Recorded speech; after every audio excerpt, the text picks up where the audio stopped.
Good evening to all once again welcome back to one drive. ഇന്നത്തെ നമ്മുടെ video എന്ന് പറയുന്നുണ്ടെങ്കിൽ ഈ വണ്ടി ഒന്ന് പോട്ടെ കേട്ടോ, ഇതിനൊന്ന് ഓവർടേക്ക് ചെയ്തിട്ട് നമുക്ക് വീഡിയോ സ്റ്റാർട്ട് ചെയ്യാം.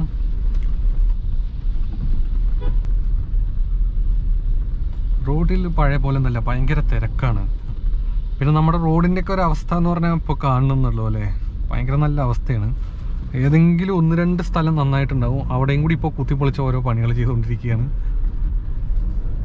അങ്ങനെ നമ്മൾ ആ ബസ്സിനെ ഓവർടേക്ക് ചെയ്തിട്ടുണ്ട്. ഇന്നത്തെ വീഡിയോ എന്ന് പറഞ്ഞിട്ടുണ്ടെങ്കിൽ, അതായത് കുറേ പേര് കുറേ ഡൗട്ടുകൾ, സംശയങ്ങൾ എൻ്റെ അടുത്ത് ഇങ്ങനെ ചോദിക്കുന്നുണ്ട്. എവിടെ ബ്രോ, നാട്ടിലില്ലേ, എവിടെ പോയി, വണ്ടി വിറ്റോ, നിങ്ങളുടെ വീഡിയോ ഒന്നും കാണാനില്ലല്ലോ, എന്താ പറ്റിയത്, അങ്ങനെ ഒരുപാട് ക്വസ്റ്റ്യൻസ്. സോ അതിനൊക്കെ ഒരു റിപ്ലൈ പോലെ ഒരു വീഡിയോ ചെയ്യണമെന്ന് വിചാരിച്ചു.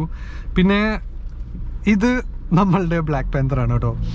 ഇവനായിട്ടാണ് ഇന്ന് നമ്മൾ പുറത്തിറങ്ങിയത്. വെറുതെ ഒന്ന് കറങ്ങാമെന്ന് വിചാരിച്ച് ഇറങ്ങിയതാണ്. ഇപ്പോൾ വണ്ടി എന്ന് പറഞ്ഞാൽ 38,916 കിലോമീറ്റർ ഇപ്പോൾ ഈ വാഹനം ഓടിയിട്ടുണ്ട്. അതായത് ഇപ്പോൾ ഇതിന് 40,000 സർവീസ് വരുന്നുണ്ട്. അപ്പോൾ അത് ഞാനൊരു യൂസർ റിവ്യൂ ആയിട്ട് 40,000 സർവീസ് കഴിഞ്ഞതിന് ശേഷം പറയാമെന്ന് വിചാരിക്കുന്നുണ്ട്. ഒരുപാട് കാര്യങ്ങൾ പറയാനുണ്ട് ഈ ഒരു വണ്ടീനെ പറ്റിയിട്ട്, ഒക്കെ ആ യൂസർ റിവ്യൂവിൽ പറയാം. അതുപോലെ ടീൻ സസ്പെൻഷൻ്റെ വീഡിയോ ഇതുവരെ ഞാൻ ചെയ്തിട്ടില്ല, അത് ചെയ്യണമെന്നുണ്ട്. അപ്പോൾ അത് ചെയ്യാം.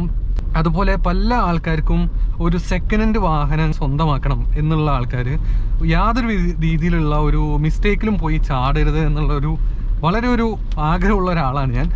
ഒരു സെക്കൻഡ് ഹാൻഡ് കാർ എടുക്കുമ്പോൾ നമ്മൾ എന്തൊക്കെ ശ്രദ്ധിക്കേണ്ടതായിട്ടുണ്ട് എന്നുള്ളതൊക്കെ ഒരു വീഡിയോ ആയിട്ട് ചെയ്യണമെന്നുണ്ട്. അങ്ങനെ ഫുൾ ആക്റ്റീവ് ആവണം എന്ന് വിചാരിക്കുന്നുണ്ട്. അതാണ് എനിക്ക് ചുരുക്കി പറയാനായിട്ടുള്ളത്.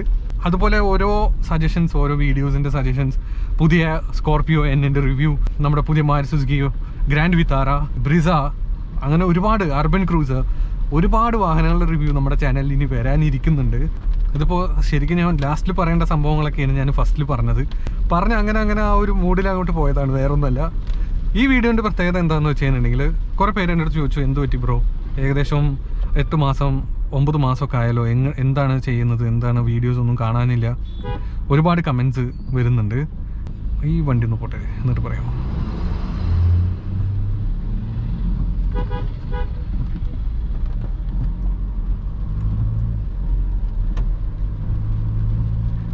റോട്ടിൽ എന്താണ് എന്നുള്ളതൊന്നും നോക്കാണ്ടെയാണ് നടക്കുന്നത്. ഇത് കാണുന്നത് ഭാരതപ്പുഴയാണ് കേട്ടോ. ഈ കാണുന്നത് ഭാരതപ്പുഴയാണ്. ഭാരതപ്പുഴയുടെ സൈഡിൽ കൂടെ ഉള്ള ഒരു റോഡ് കൂടെയാണ് നമ്മൾ പോയിക്കൊണ്ടിരിക്കുന്നത്. ഓക്കെ, ഇത് വളരെ നല്ലൊരു റോഡാണ്, നല്ല പച്ചപ്പൊക്കെ ഉള്ളൊരു റോഡാണ്. അപ്പോൾ അതുകൊണ്ടാണ് ഞാൻ ഇത് ചൂസ് ചെയ്തത്. പിന്നെ അത്യാവശ്യം നല്ല കുണ്ടും കുഴിയൊക്കെ ഉണ്ട്, ബൗൺസിയാണ്, അങ്ങനത്തെ റോഡാണ്. ഓക്കെ, അതവിടെ നിൽക്കട്ടെ. ഇത്രയും ദിവസം എവിടെയായിരുന്നു എന്നുള്ള ചോദ്യം ഫസ്റ്റ് എനിക്ക് പറയാനുള്ളത്, നമ്മളുടെ ഈ ഒരു വാഹനത്തിൻ്റെ ഡെലിവറി വീഡിയോ നിങ്ങൾ കണ്ടിട്ടുണ്ടാവുമെന്ന് വിചാരിക്കുന്നു. നമ്മൾ ഈ വാഹനം സ്വന്തമാക്കുന്ന വീഡിയോ നിങ്ങൾ കണ്ടിട്ടുണ്ടാവുമെന്ന് വിചാരിക്കുന്നു. ആ വീഡിയോയിൽ നമ്മളുടെ കൂടെ ഉണ്ടായിരുന്ന ഒരാൾ, എന്താ പറയുക, എങ്ങനെ പറയണമെന്ന് എനിക്കറിയുന്നില്ല. അതായത് എൻ്റെ അമ്മുമ്മ ആ വീഡിയോയിലുണ്ടായിരുന്നു. ഞാൻ എന്താ പറയേണ്ടതെന്ന് അറിയുന്നില്ല. അതായത് അവർ നമ്മളെ വിട്ട് പോയി. ഫെബ്രുവരിയിലായിരുന്നു സംഭവിച്ചത്. അപ്പോൾ അന്ന് മുതൽ തന്നെ നമ്മുടെ ചാനൽ ഡൗൺ ആണ്. അറിയാം, ഭൂമിയിലേക്ക് വന്നാൽ ഒരു നാൾ നമുക്ക് എല്ലാവർക്കും തിരിച്ചു പോകേണ്ടതായിട്ട് വരും, എല്ലാം അറിയാം. പക്ഷേ ആ ഒരു ഇതുണ്ടല്ലോ, ഇതിൽ നിന്ന് പുറത്ത് വരാൻ കുറച്ച് സമയമെടുത്തു എന്നുള്ളതാണ്. അതായത് കുറച്ച് സമയം എന്ന് പറഞ്ഞാൽ കുറച്ചധികം സമയമെടുത്തു. അതായത് ഇത്രയും ദിവസം എടുത്തു എന്നുള്ളതാണ്. അതിൻ്റെ മുന്നേ തന്നെ എൻ്റെ കല്യാണമൊക്കെ ഫിക്സ് ചെയ്തിട്ടുണ്ടായിരുന്നു. അപ്പോൾ അതൊക്കെ മാറ്റി വെക്കേണ്ടതായിട്ട് വന്നു. അങ്ങനെ ഒരുപാട് കാര്യങ്ങൾ. ഏറ്റവും വലിയ സങ്കടം എന്താ വെച്ച് കഴിഞ്ഞിട്ടുണ്ടെങ്കിൽ, എൻ്റെ കല്യാണം കാണണമെന്ന് ഒരുപാട് ആഗ്രഹം ഉണ്ടായിരുന്ന ഒരാളാണ് എൻ്റെ അമ്മൂമ്മ എന്ന് പറഞ്ഞിട്ടുണ്ടെങ്കിൽ. അപ്പോൾ എന്താ പറയുക, വല്ലാത്തൊരു സ്റ്റേജിലായിരുന്നു എന്നുള്ളതാണ്. ഒന്നും ചെയ്യാനൊരു ഇൻട്രസ്റ്റ് ഇല്ലാത്തതുപോലെ ഉള്ളൊരു സമയമായിരുന്നു ഇത്രയും ദിവസം ഉണ്ടായിരുന്നത്. നിങ്ങൾ എല്ലാവരും ആ വീഡിയോ കണ്ടിട്ടുണ്ടാവും എനിക്ക് തോന്നുന്നു. അതിൽ നോക്കിയാൽ നിങ്ങൾക്ക് നമ്മളുടെ അമ്മൂമ്മേനെ കാണാം. വളരെ നോട്ടിയാണ്, ഒരു നിമിഷം പോലും വെറുതെ ഇരിക്കില്ല. വീട് ഫുൾ ആക്റ്റീവായിട്ടാണ് ഉണ്ടാവാറുള്ളത്. അപ്പോൾ ആ ഒരു വീട് ആക്റ്റീവായിട്ടുണ്ടായിരുന്ന വീട് ഇപ്പോൾ ഭയങ്കര സൈലൻ്റാണെന്ന് പറഞ്ഞാൽ ഭയങ്കര സൈലൻ്റാണ്. അത്രയധികം. അതാണ് മെയിനായിട്ട് ഞാൻ വീഡിയോസ് ചെയ്യാൻ പറ്റാണ്ടിരുന്നത്. അതിൻ്റെ ഇടയിൽ 1-2 വീഡിയോസൊക്കെ ഞാൻ ചെയ്യാൻ വേണ്ടി ട്രൈ ചെയ്ത് നോക്കി.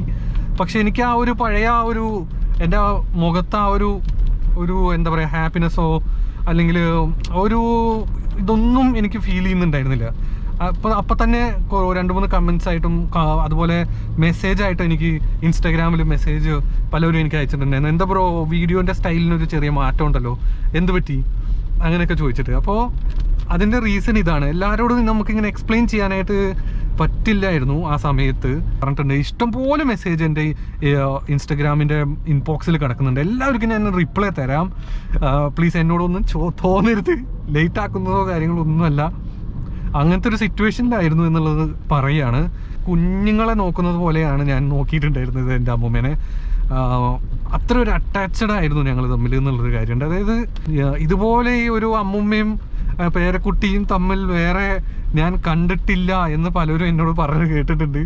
അതുപോലെ ആരും ഇങ്ങനെയൊന്നും നോക്കുന്നത് കണ്ടിട്ടില്ല എന്നൊക്കെ. ഇത്രയും വയസ്സായിട്ട് അമ്മൂമ്മയ്ക്ക് നടക്കാനൊന്നും പറ്റുന്നുണ്ടായിരുന്നില്ല. ഞാൻ എടുത്തുകൊണ്ടാണ് കാറിൽ കൊണ്ടുപോലും കാര്യങ്ങളൊക്കെ ഉണ്ടായിരുന്നത്. ഈ വണ്ടി മേടിച്ച് നമ്മൾ ഈ വണ്ടിയിൽ അന്ന് പുറത്ത് പോയി അതിൻ്റെ അതൊക്കെ ഞാൻ ആ ഒരു നമ്മുടെ ഡെലിവറി വീഡിയോയിൽ ഞാൻ ഒരു ഫോട്ടോ ആയിട്ടെങ്കിലും ഇട്ടിട്ടുണ്ടായിരുന്നു. അന്ന് അത്രയും ഒരു ആക്റ്റീവായിട്ടാണ് ഞാൻ അമ്മൂമ്മേനെ കൊണ്ട് നടക്കുന്നുണ്ടായിരുന്നത്. അപ്പോൾ പെട്ടെന്ന് ഭയങ്കരമായിട്ട് എനിക്ക് മിസ് ചെയ്തു. വീട്ടിലേക്ക് വന്ന് കയറുമ്പോൾ തന്നെ ആകെ സൈലൻ്റ് ആയിരുന്നു. മാരേജിൻ്റെ കാര്യങ്ങൾ വരാൻ തുടങ്ങി. അപ്പോൾ കുറച്ച് എന്താ പറയുക ബിസി ആവാൻ തുടങ്ങി. അതിലേക്കൊന്ന് ശ്രദ്ധിക്കാനും കാര്യങ്ങളൊക്കെ കേട്ട് അത്ര ആക്റ്റീവ് ആവാൻ നമുക്ക് പറ്റുന്നുണ്ടായിരുന്നില്ല. അതുകൊണ്ട് തന്നെ കല്യാണത്തിൻ്റെ സമയമൊക്കെ ഒന്ന് മാറ്റി. ഇപ്പോഴാണ് എൻ്റെ കല്യാണം കഴിയുന്നത്. എൻ്റെ വൈഫിനെ പറ്റി പറയാനാണെങ്കിൽ ഞങ്ങൾ രണ്ടുപേരും ഒരുമിച്ച് പഠിച്ച് ഒരുമിച്ച് വളർന്നതാണ്. അതായത് എന്താ പറയുക, എനിക്കൊരു 8ാം ക്ലാസ് മുതലേ അറിയുന്ന ഒരു പെൺകുട്ടിയാണ് ഞാൻ കല്യാണം കഴിച്ചത്. ലവ് മാരേജ് ആണ്, അത് വേറൊരു കാര്യം. അവൾക്ക് എല്ലാ കാര്യങ്ങളും മുന്നേ അറിയാം, അതുകൊണ്ട് വലിയ പ്രശ്നം ഉണ്ടായില്ല. മാരേജ് കഴിഞ്ഞു. അപ്പോൾ അതിൻ്റെ ഒരു സമയം ആയിട്ട് കുറച്ച് നമ്മളിങ്ങനെ എൻഗേജിങ്ങും കാര്യങ്ങളൊക്കെ ആയി ബിസിയായി. അതാണ് അപ്പോൾ ഇത്രയും ദിവസം നമ്മുടെ ചാനലിൽ വീഡിയോസോ ഇൻസ്റ്റാഗ്രാമിലൊരു തരത്തിലുള്ള ആക്ടിവിറ്റീസോ മെസ്സേജിന് റിപ്ലൈ തരായ്മ ഒക്കെ ഇങ്ങനെയുള്ള കാര്യങ്ങൾ കാരണമായിരുന്നു, അല്ലാണ്ട് വേറെ ഒന്നുമല്ല. ഈ വീഡിയോ ഇത്ര തന്നെ ഉള്ളൂ കേട്ടോ. പിന്നെ ഞാൻ ആദ്യം പറഞ്ഞല്ലോ കുറച്ച് വീഡിയോ നമുക്ക് ചെയ്യാം. നിങ്ങൾക്ക് എന്തെങ്കിലും സജഷൻസ് ഉണ്ടെങ്കിൽ താഴെ കമൻറ്റ് ചെയ്യൂ, അല്ലെങ്കിൽ നമ്മൾ ചെയ്യാത്ത ഏതെങ്കിലും വാഹനത്തിൻ്റെ പേരുകളൊക്കെ താഴെ കമൻറ്റ് ചെയ്യൂ. ഇതിൻ്റെ ടീൻ സസ്പെൻഷൻ്റെ വീഡിയോ എനിക്കറിയാം, അത് പെൻഡിങ്ങിലുണ്ട്. അത് ഞാൻ പെട്ടെന്ന് തന്നെ റെഡിയാക്കാം. ഒരുപാട് കാര്യങ്ങൾ പെൻഡിങ്ങിൽ വെച്ചിട്ടുണ്ട്, അതിലൊന്നാണ് അത് എന്ന് എനിക്കറിയാം. അത് ഒരുപാട് പേര് എൻ്റെ അടുത്ത് പേഴ്സണലി മെസ്സേജ് അയച്ച് ചോദിക്കുന്ന ഒരു കാര്യം കൂടിയാണ്.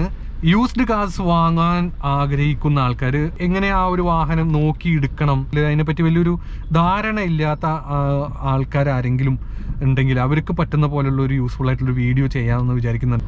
നിങ്ങൾക്ക് താല്പര്യം ഉണ്ടെങ്കിൽ താഴെ ഒന്ന് കമൻറ്റ് ചെയ്യട്ടോ. എന്തായാലും നമുക്കൊരു വീഡിയോ അങ്ങനത്തെ ചെയ്യാം. ഇതൊരു ചെറിയ വ്ളോഗാണ്, എന്താ പറയുക, ഫോർച്യൂണർ വ്ളോഗ് എന്നൊക്കെ പറയാൻ വേണമെങ്കിൽ അതാണ്. ടൊയോട്ട ഫോർച്യൂണർ വ്ളോഗാണിത്. നമ്മൾ വണ്ടിയിൽ ഇങ്ങനെ പോയിക്കൊണ്ടേ സംസാരിക്കുന്നു. ശരിക്കും വീടിൻ്റെ ഉള്ളിൽ ഇരുന്നിട്ട് ഇങ്ങനെ സംസാരിക്കുമ്പോൾ അത്ര ഒരു രസമൊന്നും വരില്ല. പിന്നെ എൻ്റെ ഫേസ് തന്നെ നിങ്ങൾ എത്ര നേരം കണ്ടുകൊണ്ടിരിക്കും. ഇതാകുമ്പോൾ കുറച്ച് പച്ചപ്പും കാര്യങ്ങളൊക്കെ ഉണ്ട്, പിന്നെ നല്ല മഴയുണ്ട്. അതൊക്കെ ആയത് കാരണം കാണാനൊരു രസം ഉണ്ടാവും. അപ്പോൾ ഇങ്ങനെയൊക്കെയാണ് കാര്യങ്ങളെന്ന് പറഞ്ഞിട്ടുണ്ടെങ്കിൽ അപ്പോൾ നമുക്ക് എല്ലാ വീഡിയോസും പെട്ടെന്ന് തന്നെ ചെയ്യാം കേട്ടോ. ഇത്രയും വലിയ വണ്ടിയാണെന്നുള്ളൊരു ഫീലൊന്നും ഇത് ഡ്രൈവ് ചെയ്യുമ്പോൾ നമുക്ക് വരില്ല. പാർക്ക് ചെയ്യുന്ന സമയത്ത് നമുക്ക് ചിലപ്പോൾ വരും. ബ്രേക്കിംഗ് വളരെ കുഴപ്പമില്ല.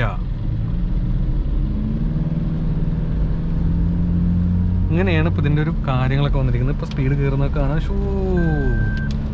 അടുത്ത വീഡിയോയിൽ കാണുന്നവരെ ബൈ.